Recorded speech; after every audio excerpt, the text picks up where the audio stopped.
introduce my presenters. This is a research that has been done with quite a fair amount of team members. This is part of the team members of Greece that I'm indicating here. So thank you very much for having me here. It's been a long day. It's been too many hours of presenting, and hopefully this is the last, maybe this is the last oral presentation for today. So this is me presenting the project, the international project that is dealing for a collaborative effort in order to clean waters, clean the area of Black Sea. A little bit introducing myself, I've done it before, but I've seen many new presenters getting in. Yes, part of the UNESCO Chair Connect. We're doing a great effort of many international projects, and we are very happy to be part of this united effort in order to have cleaner environments and cleaner ecosystems. So I'm part of the Mediterranean Nexus of climate change and the environmental change.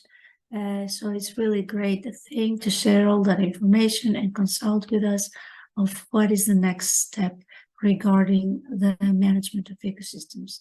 Yes, part of the International Council of World Tourism Forum is a director of the ecotourism sector. It's a really great pleasure to share all this information that is coming from my more than 25 years of experience research-wise. So it's really great being part of that. And I do think it's very important to have all these awareness events that they are actually reaching out people and getting to any kind of ages. So I'm also the General Secretary of the Interbalkan Women Cooperation Society, the women that are located at the northern part of Greece, and they are dealing with this kind of efforts. Really happy to be part of the awareness process for the kids, for all Balkan countries that they came to Greece in order to show them proper transplanting success, as well as the global board member of the Global Climate Smart Agriculture Youth Networking, which is amazing. I presented to them 2 weeks ago, teaching them about all those things, and part of that, it was also this project that is dealing with nature-based solutions. So I'm really happy that I've been placed as the last presenter here, because it seems that a lot of valuable research has been presented regarding agriculture, regarding production, regarding microbial kind of input, and all this really insightful research that is reaching out to people. But what's going on a bigger scale in order to gather everything together. So I'm going to have an overview. This is actually the project that is dealing for ecosystems adjacent to agricultural areas in order to have clean waters, because it's one of the must things to do for all areas worldwide. Most of them, they suffer from clean waters. So a little bit of the introduction, study area, what is going on based on methodology, increase research outcomes, and of course, the overall outcome and the aim of this project is clean waters throughout sustainable management for the Black Sea region, using the Greece as the main focal point for inducing some of the research outcomes. So I was very happy a long time ago as a student at the Iowa State University, taking place of a big project that I deal with nature-based solutions.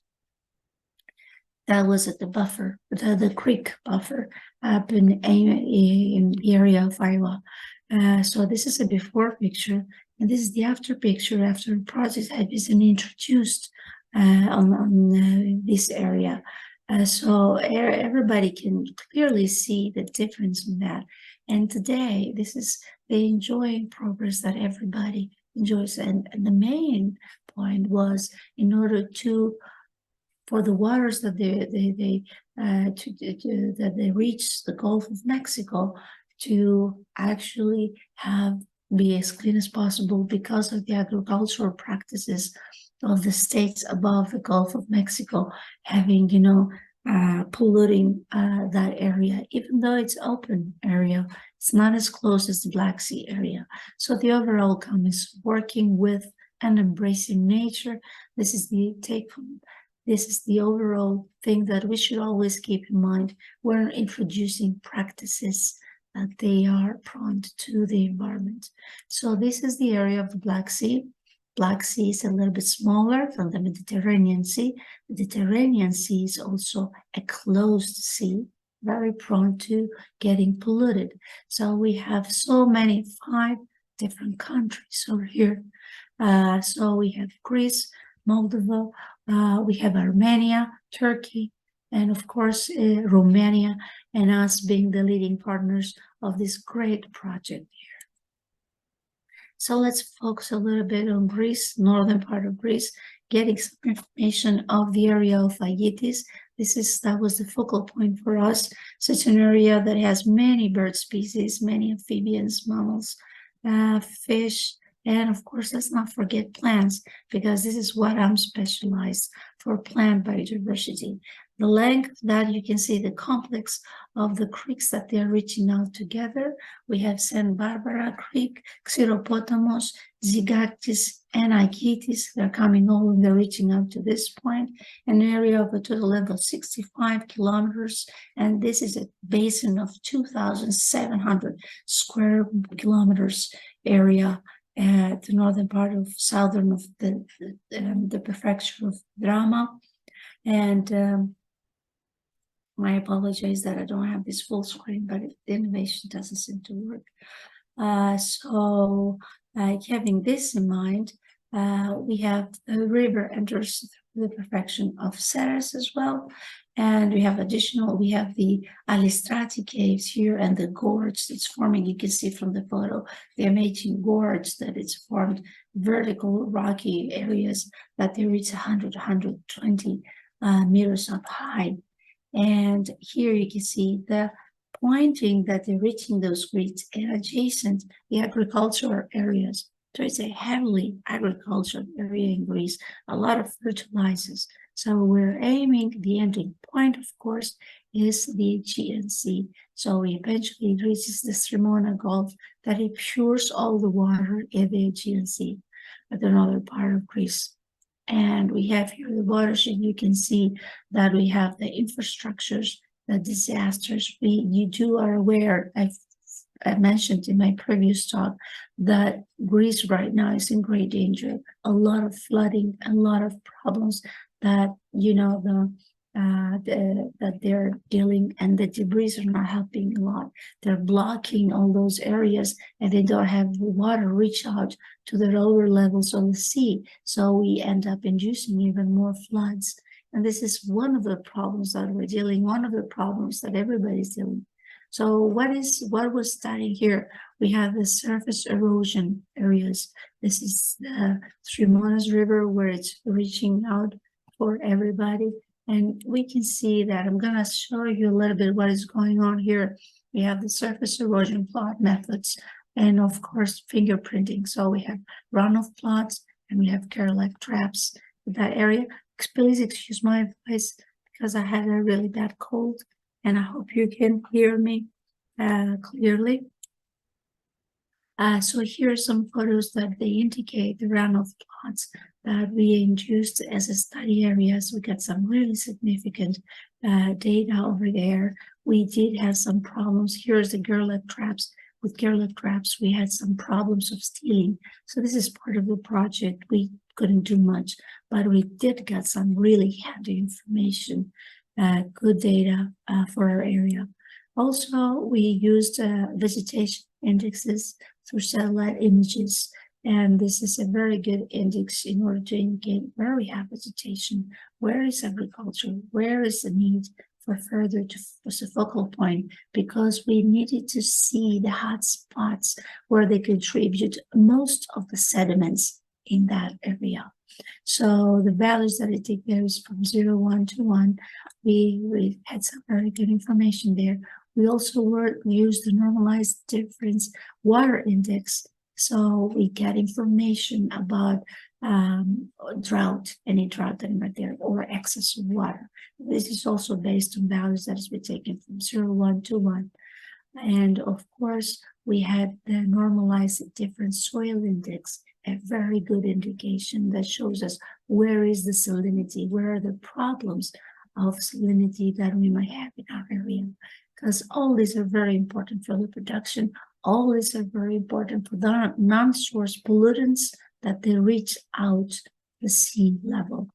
So here are some of the maps that have been created based on those indices. So we have the images of the area, the study area for the vegetation images here. You can see on the right the outcome.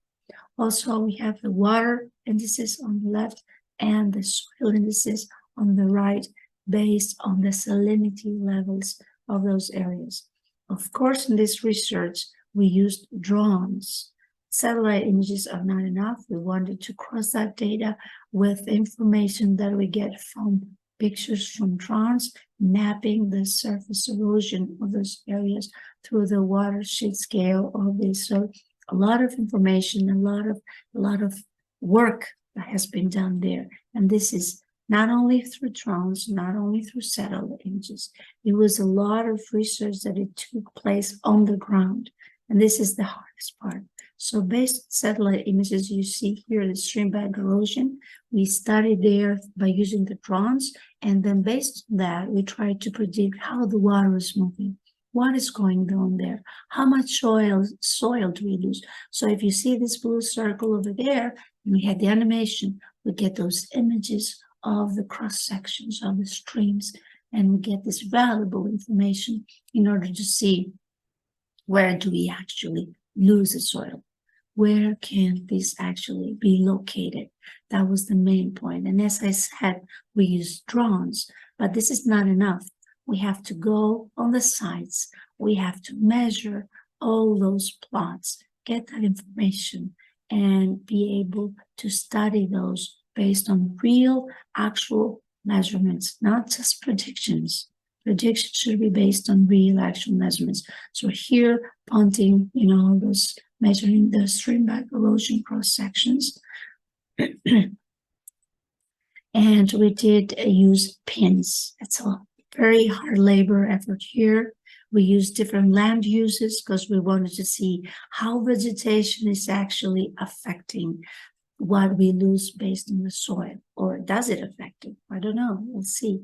So it's a little hard to do all this method here, because as you can see, it's a huge area that we have been covering right there. That's a lot of work, a lot of effort.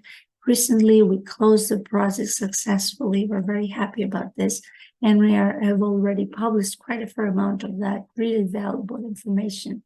And the best thing is the collaborative effort of all those countries, because we try to create indices in order to be able to be followed from those countries. And as an example, that can also be followed from other countries worldwide, not only from the Black Sea area. So you can see here the streambed pins that we've used. So a little bit closer, just to get an idea of what is going on the field. You can see the yellow lines and the yellow sections over there.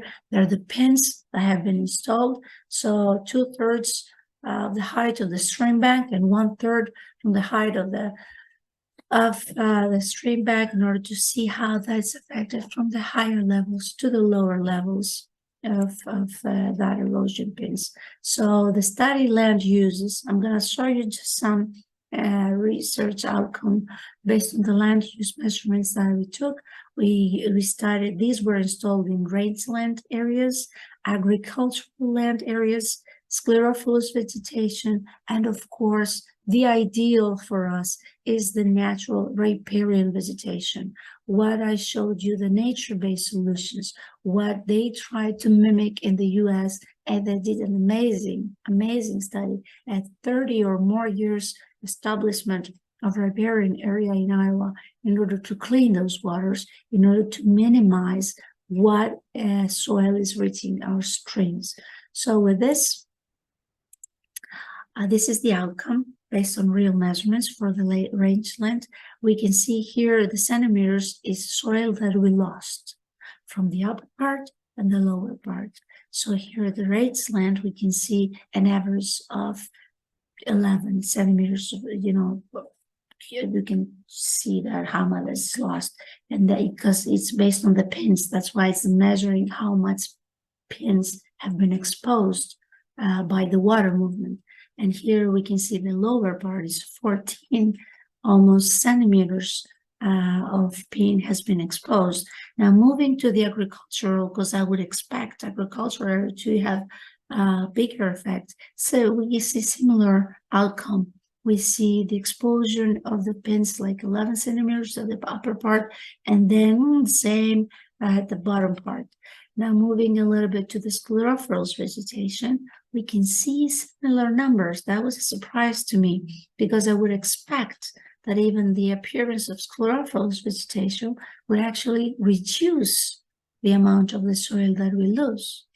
But, this is what research is for, full of surprises. Nonetheless, when we are reaching riparian vegetation, that's when you see the real significant, moving from 12 centimeters down to 3 or almost 2 centimeters loss of soil. This is where we see the real effect of riparian vegetation. So this is why we really have to mimic nature-based solutions in order to have a significant outcome for our ecosystems in order to be more sustained. So overall, you can see here at the graph how the riparian area really has the least amount of soil loss from the Greek part. But this is not only done in Greece, this is done for all of those countries. So what we concluded here in Greece has been concluded for all those 4 or 5 countries that had been located, only that they had different land uses. Because in Turkey, for example, they have high areas of tea production. So they use different land uses. So it was really the significant outcome. We did install litter traps and simmer vessels. You can see here on the left is in Moldova, I think the right one is in Turkey. So you can see we have also in Greece installed one. I just didn't have the photo over here, but in Romania we have a simmer vessel. So it goes into the lake, it cleans the water. It's not just for the rivers. It is really, as we speak, we have that these traps in Greece, and they are tracking, and they're all the plastic and all the things that they are not supposed to reach our waters, they are captured, and we have the clean waters. So yes, everything of this is done for all of those countries. We do have that information. I'm really very happy about this. Already we've published quite a fair amount of publications because this is all part of the dissemination as well. We're very happy for the final outcome. So with this, aiming for clean waters at the Black Sea region, not only for the Black Sea region, I would say this is a good example to follow for other areas as well. Mediterranean areas is a must thing to have for them as well. The collaboration was outstanding. It was really hard at the beginning, but they were all such good scientists, and the whole team worked really very well together, and we overcome all the political differences that we have and all the cultural differences that we have, binding and connecting everybody together for the better off of the environment and for science. So reaching out globally for long-term sustainable ecosystems, that's what we should all have in our mind. I really want to thank you all for again, you're doing a great job, as I said. So I really thank you for giving me this opportunity. This is the Greek team that I showed you, but this is a meeting that all the partners, they came and they met together. Thank you all for your time. This is the websites. This is the social account, the media that, of course, people need to know about all those things. This is us. This is the website. Everything is there to be informed. And of course, we have to thank the project. We have to thank the EU for providing us the money, for giving us this great opportunity to be able to conduct this research that it's reaching many, many countries. I hope everybody is keeping that in mind. And thank you very much. I will be more than happy to entertain more questions. My 20 minutes are done. So thank you very much.